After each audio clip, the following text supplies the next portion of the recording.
Welcome to The Explainer. Today we are tackling something absolutely crucial in modern Next.js development, how you handle your backend logic.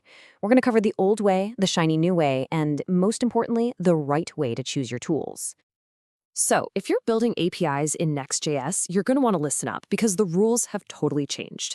The move from the pages router to the app router wasn't just some small update, it was a seismic shift. And honestly, nowhere is that felt more than in how we build our APIs. To really get where we're going, we gotta first take a quick look in the rearview mirror. Remember the old way, the Pages API? For the longest time, if you were writing any server-side logic, it had one home, and one home only. That special Pages/API directory. Yeah, this was the classic setup, right? All your backend stuff was neatly tucked away in that one API folder. It used these very Node.js specific objects that were unique to Next. And a big thing was that your API code and your UI components, well, they were like neighbors who never talked. They lived in completely separate worlds. It worked, for sure. It was predictable. But man, it could be pretty rigid. And this right here, this should look super familiar to a lot of you. The star of the show, that big old switch statement. You had this single handler function, and inside, you had to manually check, okay, is this a GET request or is it a POST? It was boilerplate you had to write over and over again. I mean, it got the job done, but let's be honest, it wasn't exactly elegant, was it? Okay, so that was then. Now let's fast forward to the app router. This is where things get really interesting and way, way more modern. The new kid on the block for building APIs is called a route handler, and trust me, it is a total game changer. So what is a route handler?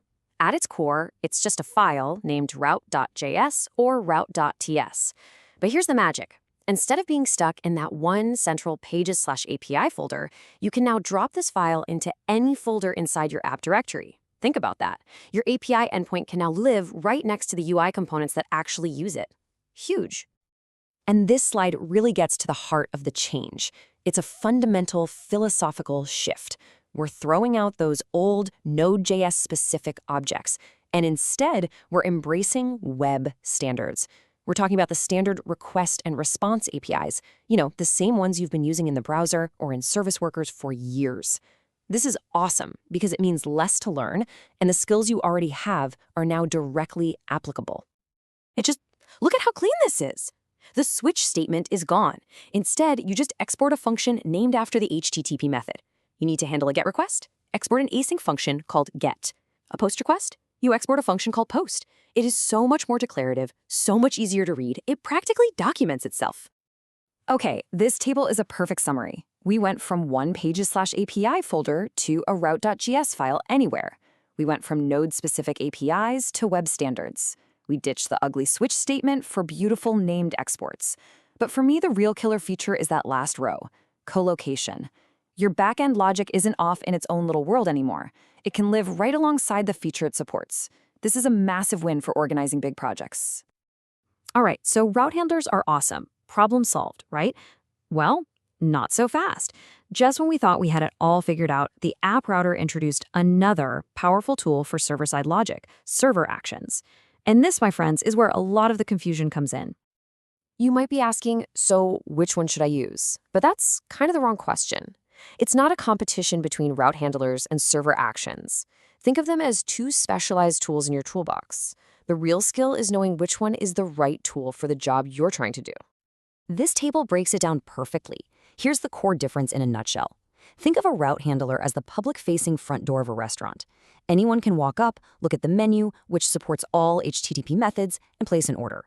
It's for your public API, webhooks, anything that needs to be called from outside your app. A server action, on the other hand, is like a direct line from the waiter's tablet to the kitchen. It's an internal communication channel. It's more like a function call, not a public endpoint, and it's designed for things like form submissions inside your app. Okay, theory is great, but let's make this super practical. Here's a simple, actionable playbook for deciding when to use which. First question to ask yourself. Does this thing I'm building need to be called by something outside of my Next.js website? We're talking a mobile app, another backend service, maybe a webhook from a third party like Stripe? If the answer is yes, the choice is simple. You use a route handler. End of story. It is built for exactly that. It gives you a stable URL and supports all the HTTP methods an external client would ever expect. Okay, Different scenario. What if the action is happening inside your app? A user clicks a submit button on a form, they're updating their profile, they're liking a post.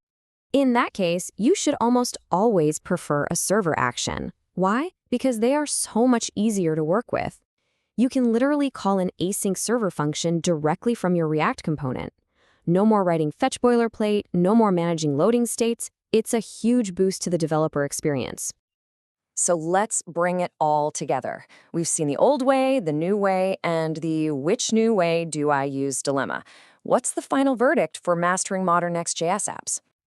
It really just boils down to this. Choose the right tool for the job. Are you building a public API or a webhook endpoint? That's a route handler. Are you handling a form submission from your UI? That's a server action. And hey, don't forget that both of these can tap into Next.js's powerful caching and revalidation system to make your app fly. When you get this right, you're building a truly robust and performant application. And this really makes you think, doesn't it? With primitives this powerful, is Next.js even just a front-end framework anymore? It's becoming this all-in-one platform that completely blurs the line between the client and the server.